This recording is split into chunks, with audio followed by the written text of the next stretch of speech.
Selamat pagi. Assalamualaikum warahmatullahi wabarakatuh. Waalaikumsalam warahmatullahi wabarakatuh. Nah, kita hari ini akan membahas tentang sistem reproduksi pada manusia.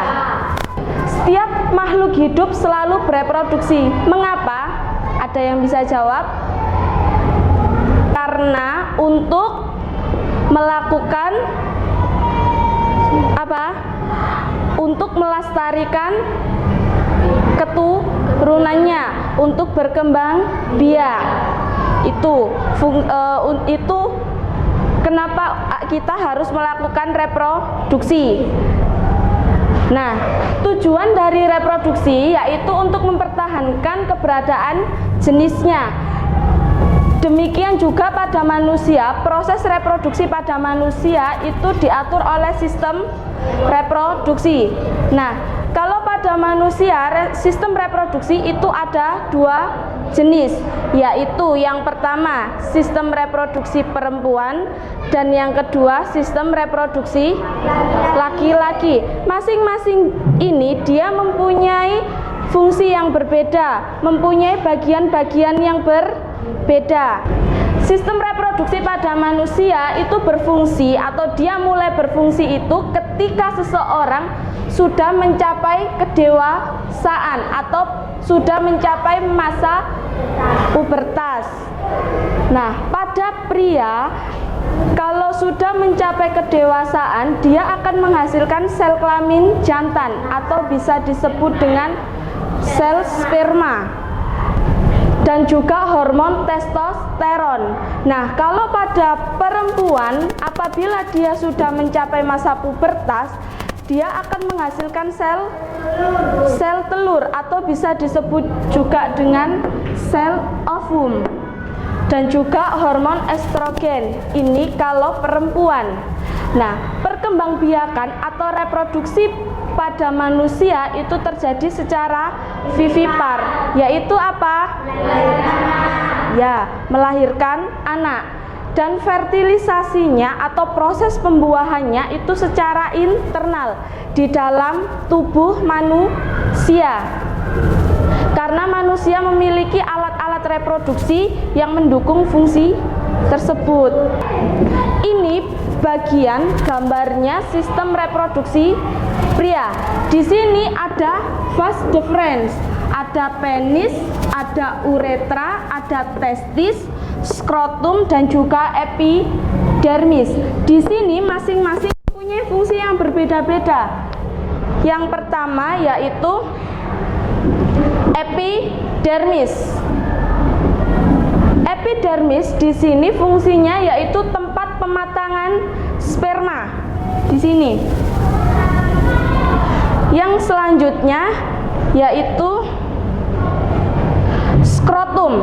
Di sini skrotum yaitu fungsinya untuk melindungi testis dan juga menjaga suhu testis agar sesuai untuk dia menghasilkan atau memproduksi sperma. Fungsinya testis, dia menghasilkan sel kelamin jantan atau bisa disebut spermatozoa dan juga hormon testosteron.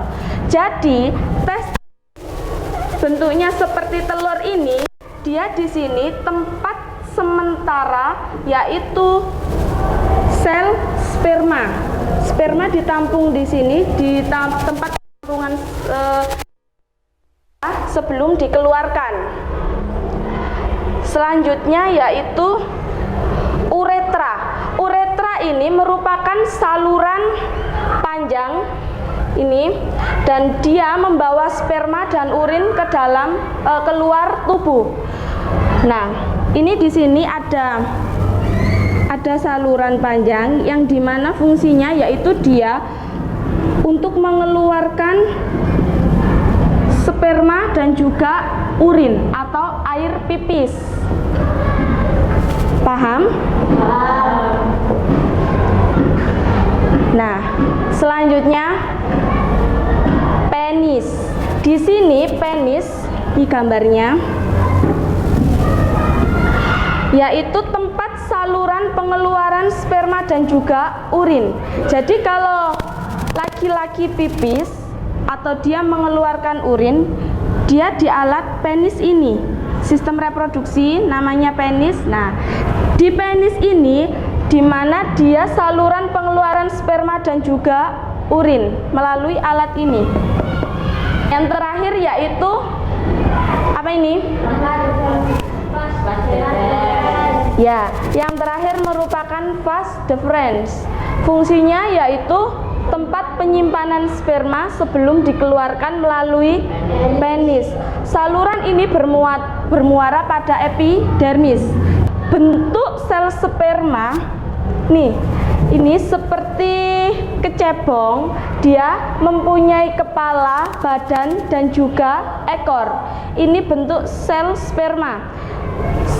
Ketika seseorang laki-laki dia melakukan ejakulasi atau proses pengeluaran sperma, satu sendok, satu kali pengeluaran sperma, dia akan menghasilkan berjuta-juta sel sperma. Tetapi yang hanya bisa dibuahi hanya satu saja, yang bisa dibuahi melalui sel telur, yang tempat bertemuannya nanti kita akan bahas selanjutnya. Kita sudah membahas tentang sistem reproduksi pria, kita akan membahas tentang sistem reproduksi wanita. Nah, ini merupakan bagian atau bagan sistem reproduksi wanita. Di sini ada oviduk, ada sel telur, ada ovarium, ada rahim, dan juga vagina. Di sini mempunyai fungsi yang berbeda-beda.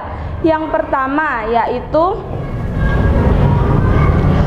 ovarium, di mana di ovarium ini, nah di gambar ovarium di sini, ini merupakan untuk pembentukan sel telur dan juga menghasilkan hormon estrogen. Ovarium pada manusia itu ada dua, ada sebelah kanan dan juga sebelah kiri.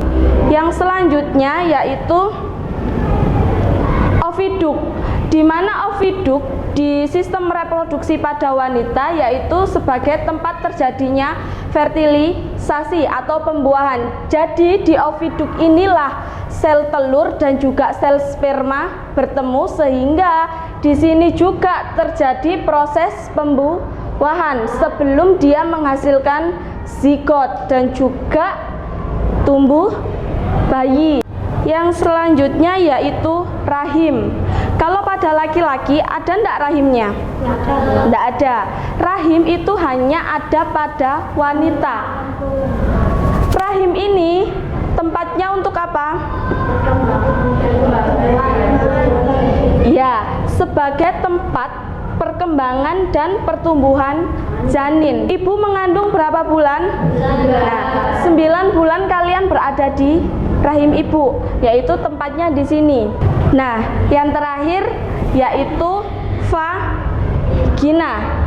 Vagina di sini yaitu organ untuk masuknya sperma dan keluarnya bayi. Jadi ketika seorang ibu itu melahirkan, dia keluarnya itu dari vagina di sini, keluarnya bayi tersebut loh ya.